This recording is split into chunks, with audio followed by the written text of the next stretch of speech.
What is good, YouTube? In today's video, we're going to be reacting to the darkest and twisted story of the musician that sold his soul.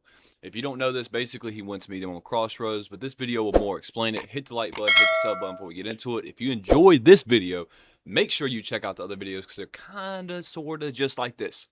So, let's get into it without any further ado. There are a Most ton of urban disturbing legends involving music, popular urban musicians, many of which can get really disturbing. Whether it be theories that Courtney Love killed Kurt Cobain, or that an artist literally sold his soul to the devil for success, they can get pretty crazy. So today we're going to be looking into some of the most disturbing music myths, starting off with Robert Johnson selling his soul to the devil. Robert Johnson is a legendary musician that allegedly sold his soul to the devil in exchange for his musical talents. But while his influential career is remembered by many, his short, strange life is still like I said, shrouded this in video mystery. will better help explain it, but if you just want a little rundown, basically he started off loving music, but he was never good at music. But he left for a period of time, and when he came back, he was the greatest they had ever seen in their life. So something weird happened when he left and came back. In 1911, so he's pretty old. Early on, he took an interest in music. Growing up, he learned to play multiple instruments, including the harmonica. However, while Rob wanted to continue learning to play, his stepfather insisted he work in the sharecropping plantation field instead, which led to some pretty heavy conflict between the two. In search of freedom, at 19, Robert went off and started his own life, marrying a girl and getting her pregnant. But tragedy struck when she and the baby passed away during childbirth, leaving Robert with almost nothing and back where he started. On top of all of his personal difficulties early on, his life came just one generation after the abolition of slavery, so he had some pretty intense social factors working against him. When famous blues musicians performed at nearby venues, he attempted to get his foot in the door by playing guitar between the main act set. However, the legend has it, at this point, he was so bad at guitar, he'd often get booed off stage. That's what I was telling y'all, bro. This dude was trash. This dude was straight ass.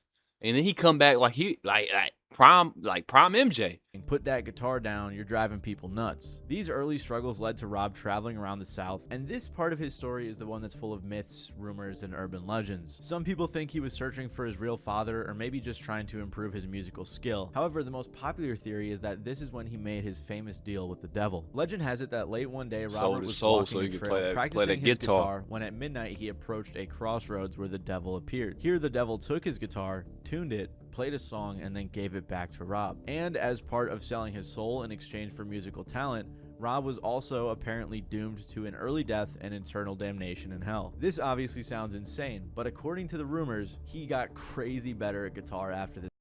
Like, I've said this before, and you can have your own theories. That's what the good thing about it is being human. You can have your own beliefs, own theories. But my belief is, like, the devil, you can make, quote unquote, a deal with the devil, but the devil doesn't own your soul. Like, for me, it's Christianity. Jesus Christ and God owns your soul. You can't just give that up to the devil.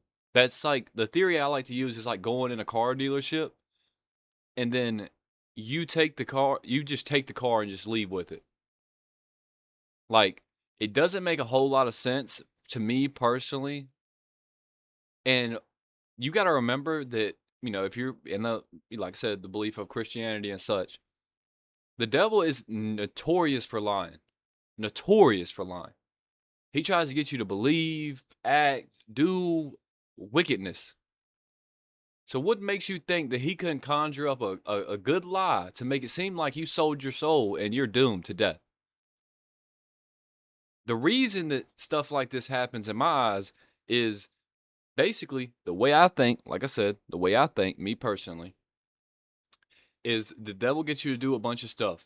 Now you're doing what the devil wants you to do, not what God wants you to do. Anything that does what the devil wants you to do, it's gonna lead to some bad shit. I'm just telling you right now, it's gonna lead to some bad shit. He became one of the best guitarists of all time. So I guess you can get why some people believe this myth. When he returned home to some of the same venues he was previously booed and laughed out of, he was now instead begged to stay, with audience members in awe. Although while Rob clearly reached a new level, he didn't even start recording his music until 1936, when he finally got a record deal and recorded his first of nearly 30 total songs. Through this, he was able to get a solid amount of success and a following, but due to his music often containing themes associated with hell, the devil, and death, his dark image sort of hurt his progression. However, while his music was dark, that's the weird thing too. His music His music was like hell and dark and like it was Relatable, wickedness. especially to So those it's like, struggling with similar problems that he went through. And in the genre of blues, this style flourished. For Robert, though, his career was cut short as he died the next year at the age of 27. The details surrounding his death are about as mysterious as his life was, with the official date in 1938 not being discovered till around 3 decades later when Robert's death certificate was found. What makes things more confusing is that on the certificate, no cause of death was found aside from some writing located on the back. This, of course, prompted more urban legends. A simple explanation was that he died from untreated syphilis, which was common at the time. Another theory is that Robert was murdered. Apparently, he was flirting with a married woman at one of his shows when the woman's husband offered him a drink. Robert's buddy first knocked the drink out of his hand, warning him about the dangers of it, but he but drunk it ignored anyway. and consumed the second poison drink offered to him by the husband. And a blues researcher even claimed to have tracked down and got a confession from the murderer. But these claims were also very sketchy and never actually cited the name of the alleged murderer, so we don't know if this is actually true. I mean, how you give his Regardless of name how out? it He's a happened, murderer. though, he did end up dying relatively early and didn't reach the level of fame or respect in the genre that he has today until much later on in 1961. This was after they re-released his music under the album King of the Delta Blues Singers. This brought him an insane amount of posthumous popularity,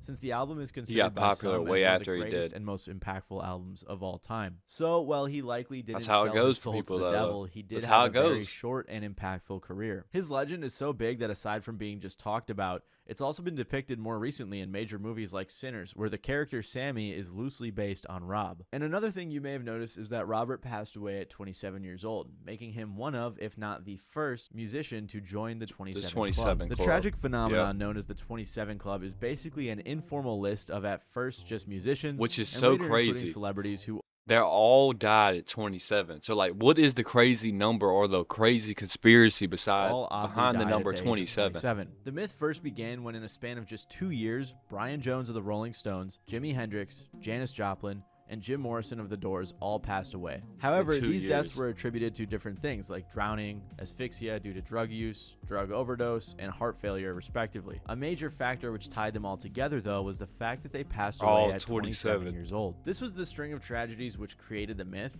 but it has continued to grow with notable artists and celebrities alike, including Kurt Cobain, Amy Winehouse, Fredo Santana, and many more, passing away at 27. And the fact that Robert Johnson allegedly sold his soul to the devil and then passed away at 27 too, some theorize that that also is a part of the 27 Club. I don't know exactly what they think, but I guess it's like they sold their souls for brief success and then died. I don't know how exactly it's supposed to work. But a key feature, which often is seen, is the common influence of mental Well, it's like I health and said, you're drug abuse. following the devil, like I said, Christianity belief. You're following the devil's like path, and that always leads to death, destruction, and on members of It- the it- list. it Some never claim leads that to drug good. use and mental struggles can help in making good music. The end product doesn't always seem to be worth it. Some artists claim that it can help them as a pathway to recovery, but it's also important to ensure that the lifestyle associated doesn't bring you down. The 27 Club also has a lot of mentions in pop culture as well. The song 27 by Fall Out Boy references the club with lyrics describing the commonly dangerous lifestyle lived by rock and roll musicians and other genres artists alike. Mac Miller's song Brand Name features the line,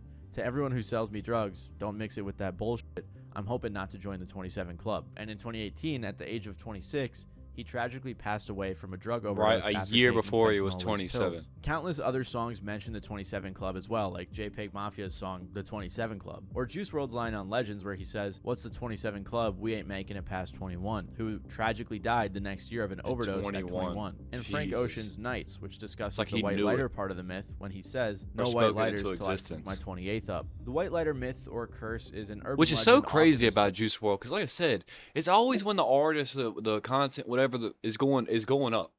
The trajectory is going up, and then it's like out of the blue, just something, bro. It's sad. It associated really is with the sad. 27 Club. Whole This life is ahead because of it's 'em. claimed that several members of the club's list died in possession of a white lighter. This part of the myth is mainly based on the deaths of Jimi Hendrix, Janis Joplin, Jim Morrison, and Kurt Cobain. However, these are mostly internet rumors since some of the artists definitely didn't have white lighters on them, and Bic didn't even produce a white disposable lighter until Till after 1973. 1973, which was after the deaths of some of those claimed to have had white lighters like Morrison, Hendrix, and Joplin. Anyways, back to the 27 Club. While it is Couldn't odd you that just this rip many like big the names cover died off at the of them? same age, the much more overwhelming similarities come from the drug use, the mental health problems, and the overall dangerous lifestyle choices lived by young famous musicians. Pressures, expectations, and the stress that comes It's a with lot of being super drugs. famous at a young age, for many who already had prior issues, in combination can lead to a tragic end. Of course, touring all the time and partying and traveling just can't be good for your health. So it's more It likely isn't. that this is why the 27 Club exists rather than some weird satanic 27 is when selling that yourself body to just the can't devil take just no to die more. at 27 type of deal. Statistically, you are not more likely to die at 27 than any other age. Instead, it Oh. seems that deaths at this age are overreported, further perpetuating the myth. So while the list does hold a Yeah, mysterious a bunch of aura people around die it, more realistically, the at myth any can be age. attributed to the many negatives that can come with fame. And speaking of Kurt Cobain, one of the biggest music-related urban legends ever is that he didn't actually take his own life, but was killed by his wife. In the early 90s, Nirvana Jesus grew in so much Christ. popularity that they were arguably one of the biggest groups in the world. Ironically, as an alt-rock band, they didn't really love this attention, especially since being a mainstream artist was a little against the whole counterculture thing. However, all of this somewhat unwanted pressure inevitably took its toll, worsening the already poor physical and mental health of Nirvana's lead singer, Kurt Cobain, which some believe eventually aided in his death. Official police reports have ruled that the young star took his own life, although to some fans, something felt off. And as a result, many decided to look deeper into the circumstances surrounding Kurt's death, creating theories of what they believe might have actually happened. Kurt had a lot of struggles His wife as a slumped kid, him with a out. messy divorce from his parents, drug use early on, family members taking their own lives, and much more. He started his grunge band Nirvana in 1987 at just 20 years old. Making music began as a healthy pressure release for the stress Kurt felt throughout his young life. Eventually, though, it ended up adding more as the band's popularity skyrocketed. Even with all this success, Kurt's problems remained and even worsened as he eventually started using heroin to cope with the new level of Golly, noise. At heroin. this point, Kurt's addiction felt That's almost rough. irreversible. That was until he married Courtney Love back in 1992. But instead of a change for the better, things ended up only getting worse. Courtney allegedly began doing heroin with Kurt, and even Jesus, despite so having she a wouldn't even child help together, him. their destructive habits continued. And to make things worse, due to Kurt's drug use, Nirvana began to struggle as well. And in combination with his career struggles, Kurt's marriage with Courtney also started experiencing a rift, partly due to his growing out of control drug use. At one point, she was able to convince him to go to rehab. However, this sadly didn't work, with Kurt instead choosing to escape mid-program by climbing over the fence at LA's Exodus Rehab Center. Following So this, he crazy decided to to go do, back by the to way. Seattle, which would tragically be his last flight. After arriving home, Kurt purchased a large amount of heroin along with shells for a Remington Model 11 shotgun, a weapon which was purchased earlier for Kurt by his friend, Dylan Carlson. Throughout these couple of days, some accounts spotted him throughout the city, once at a park and another time at a gun store. During this time, Courtney was desperately searching for her husband. She even hired a private detective in hopes of locating him. However, with all of these efforts searching for him, he still managed to evade being found. Then on April 5th of 1994, he finally returned home early in the morning. Kurt went to the greenhouse located above his garage. Here he drank a beer, injected a large amount of heroin, and tragically shot himself in the head with his shotgun. His body was Jesus found Christ. 3 days later on April 8th by an That's electrician who horrifying. was there to install In a security greenhouse. lighting. Following Kurt Cobain's death, a plethora of conspiracy theories began to form. One of the main ones pushed by Nirvana fans is that Courtney Love was actually responsible for Kurt Cobain's death. Allegedly, her motive was to secure the inheritance that he left behind. So here are the facts. Kurt was found with a 20-gauge shotgun that he had bought lying across his chest. A bunch of heroin was found in his blood.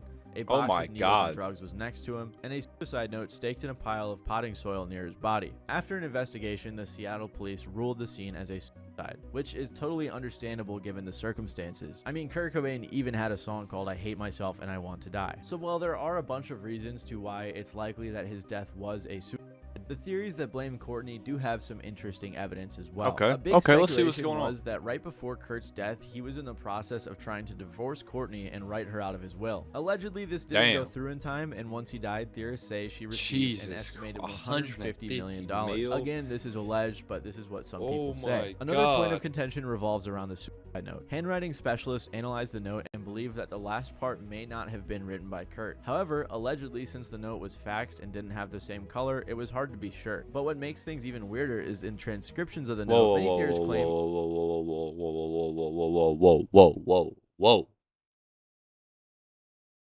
This is similar handwriting. This down here, this right here is not the same handwriting. Not the same handwriting ever. This up here is similar handwriting.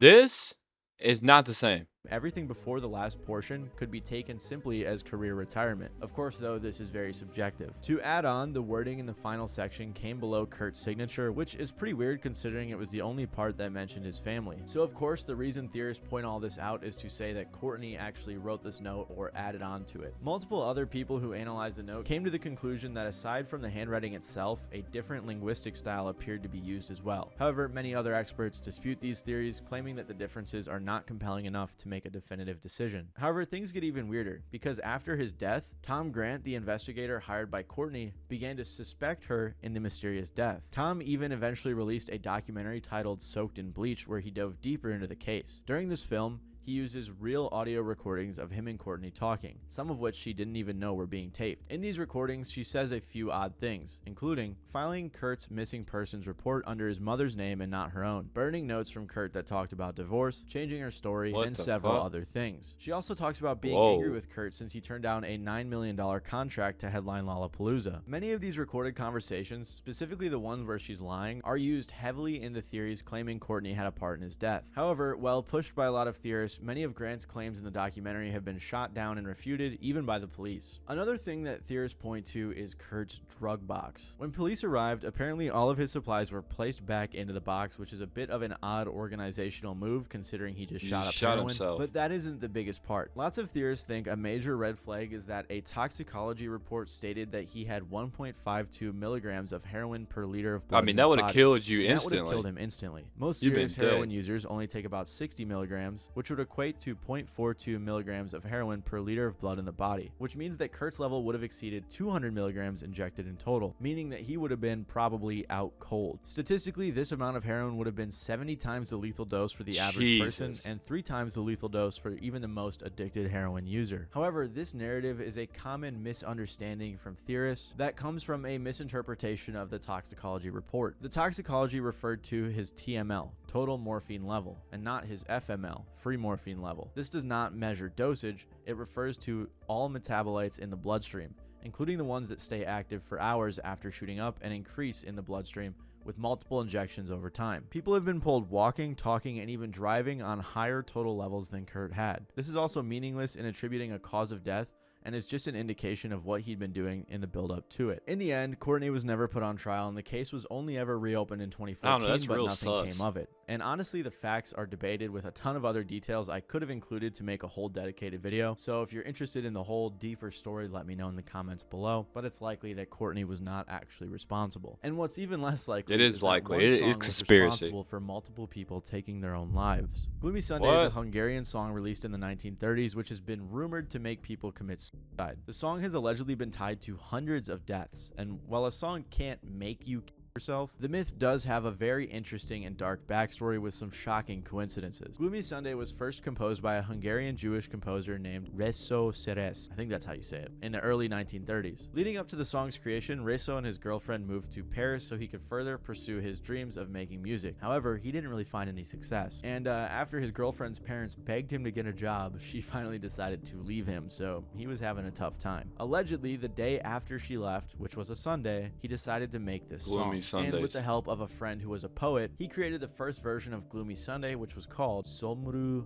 Vasnarap. I don't even know what that's supposed to say, or how you say that, so I'm just gonna give up. The lyrics are direct references to suicide, which follow I was making a good video. His life. They read, "Gloomy is Sunday, with shadows I spend it all. My heart and I have decided to end it all. Soon there'll be candles and prayers that are sad, I know. Let them not weep. Let them know that I'm glad to go." Although this is the English translation, so it's not the exact same original lyrics, it clearly encapsulates the type of energy. Along with this, the song also came at a time when Hitler rose to power and another world war was looming. So along with heartbreak, it also represented the fear many European citizens felt. Ironically though, the song, which was created because of his lacking success, ended up becoming a success of its own after a popular Hungarian artist recorded it. Following this, not only was it a hit in Hungary, but also across a large portion of Europe. And the song's success didn't stop there. It grew so popular that it was re-recorded by a bunch of other artists, including one of the most well-known English versions by Billie Holiday in 1941. Despite all of his success though, he was unable to get his girlfriend back. And what made things even worse is that a multiple of suicides began being reported in connection to the relatable, sorrow-filled song. Whether it was a note left behind that quoted lyrics from the song or pieces of sheet music being held by those who took their own life, eerie connections started popping up left and right. During World War II, it got to the point where the song was even banned by the BBC in England until 2002. And while there were a ton of examples similar to these, maybe the most unsettling was when Resso later attempted to find his lost love. He discovered she had also committed suicide herself, allegedly only leaving 2 words in her note, "Gloomy Sunday," which is actually a crazy turn of events. Resso is quoted saying, "I've become the suicide singer. I'm devastated that this has become the song's fate.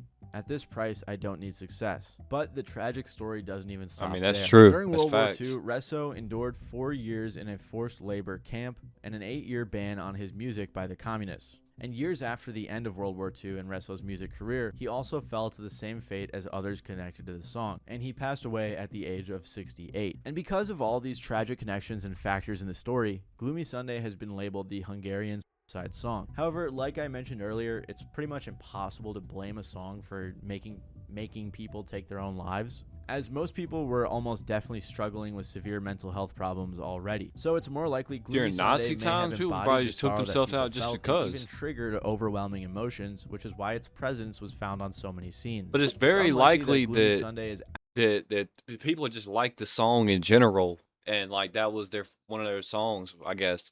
If they were feeling sad at the time, that was probably played on repeat, and they just threw it in there because that's the song they listened to. But let me know what y'all think down below. Let me go back to full screen. But if y'all enjoyed this video, hit the like button, hit the sub button. This is very crazy. Musicians, when it comes to dark and weird stuff going on, this is nothing new. But hit the like button, hit the sub button. If you enjoyed this video, make sure to check out other videos. It has been your boy, Nick. And until the next time, I'm out.